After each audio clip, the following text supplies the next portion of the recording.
Trading Forex is just like driving a car. You need how many things again? 4 things. The first thing you need, of course, is your trading system. Of course, now Karen, common sense. Later I'm going into detail, okay? Don't worry about that. The second thing you need is your risk management system. Okay, Ken? Then the third thing that you need is your trading psychology strategy. Now, why do they call it a strategy? Now, a lot of people think that, Karen, it's just emotions, nothing. When it comes to trading psychology, you also need a strategy for it. Ken? You need a specific strategy for your trading psychology. And what's the fourth thing? Can you make a guess? Money. You need money. Yes, of course you need money. Education, okay, Fanny, very good.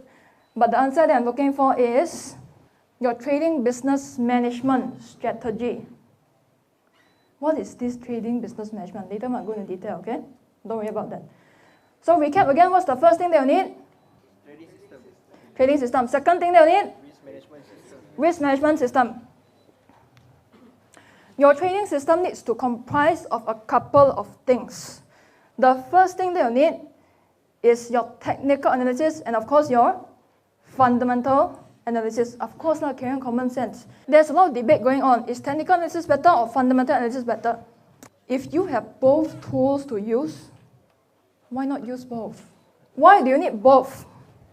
It's because you need fundamental analysis to determine the long-term direction of the trend. Whether the long term, will it go bullish or will it go bearish? And how do you determine where to enter, where to TP, where to cut your losses? You use your TA. Okay, so you combine these two things together. And not only do you need technical and fundamental analysis, you need what we call a high probability setup. In other words, you need confirmation. You need what again, ladies and gentlemen? You need confirmation. What do I mean by that? You cannot rely on just one factor for you to say, okay, I'm going to buy now. Because when you ask a lot of beginner traders, the way they trade is, oh, because now it's oversold, then I buy lor. Because now it's overbought, then I sell lor. Just based on one factor. Because my analyst, my broker said buy, then I buy lor. You ask them, why do you buy? Don't know. You must have at least how many confirmation factors? At least 3. Okay? At least 3. At least how many? 3. At least 3. Let me give you an example. If I show you this chart, what currency is this? Now, when it comes to trading, knowing when not to trade is just as important as knowing when to trade. Because there are certain points in the markets where you buy is not a good buy. It's a very stupid place to buy. So if you look at this chart, on the first portion over here, you see a consolidation market or a ranging market. After that, it goes bullish. Can you see just based on this chart, where should you not buy? Okay, where to buy later on. But for now, where should you not buy? 15 Jan, don't buy here. 17 Jan, don't buy here. 18 Jan, 19 Jan, don't buy here. 23rd Jan, don't buy here. How you know? How you know? Before the price even goes up. How do you know? If I draw this one line, can you see? Wait, Can you see? Why should you not buy? What's happening there? Resistance line. Now remember when I said you need a high probability setup, correct? And you need to trade with confirmation. How many confirmations do you need? At least 3, okay?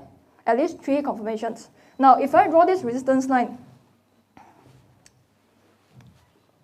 why shouldn't you buy here? Because in order to tell whether a resistance line is strong or not, the price has to test the resistance lines at least 3 times.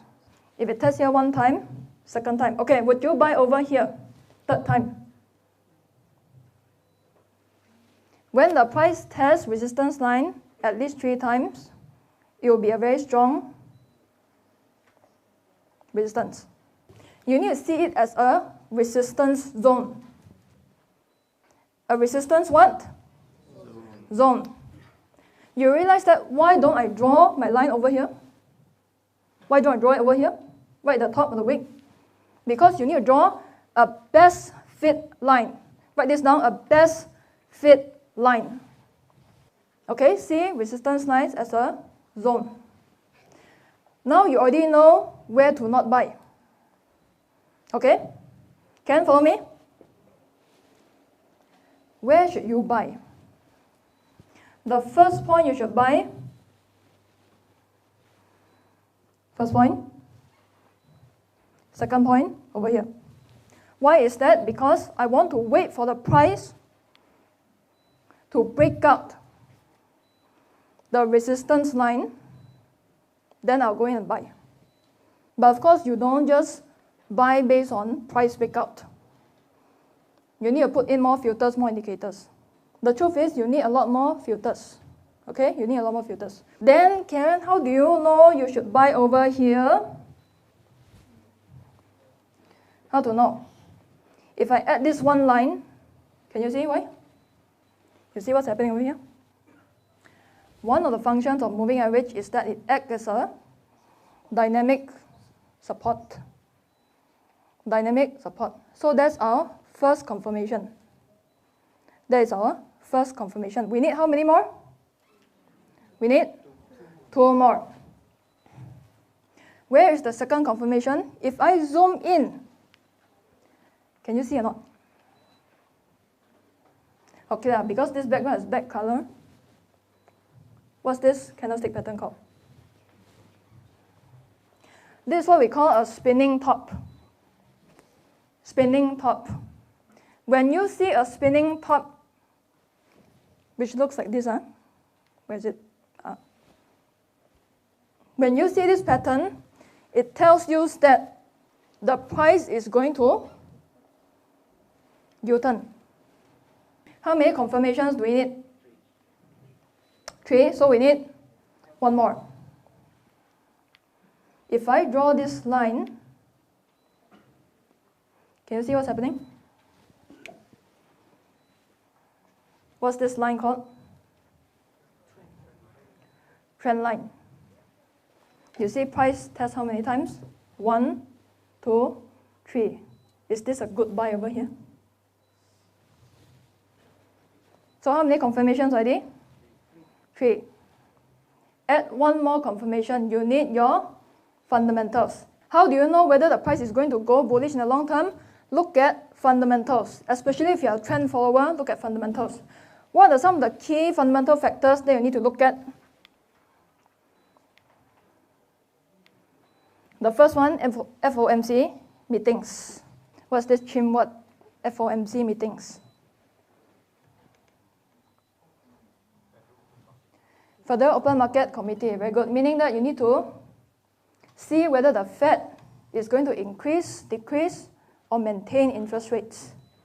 Then how do you know whether the Fed is going to increase, maintain, or decrease interest rate?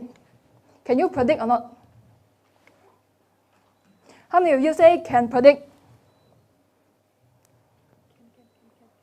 How many of you say cannot predict one? It's random one. Actually, you can. You can. Look at what kind of data? Look at consumer prices. In other words, inflation. Inflation data. When inflation is very high, coupled with high economic growth, very likely the Fed is going to increase interest rates. Okay, can follow? I see some of you very confused. Can follow, huh? If you are still not clear, go to my YouTube channel, watch all the 200 free videos. It's free. Okay, can? The other key fundamental factors that you need to take note of is non-farm payroll. In other words, NFP. The next thing you need to take note of is your retail sales data. Then also trade balance, GDP rates. To see whether the trend is going to go bullish in the long run, go bearish in the short run, is to look at US markets, S&P 500. If you're trading a euro dollar like just now, how do you know whether it is going to continue to go bullish? Look at S&P 500. If the S&P 500 is going bearish, very likely euro dollar is going to go bullish. Okay, Ken? If the S&P 500 is going bullish, very likely the euro dollar is going to go bearish.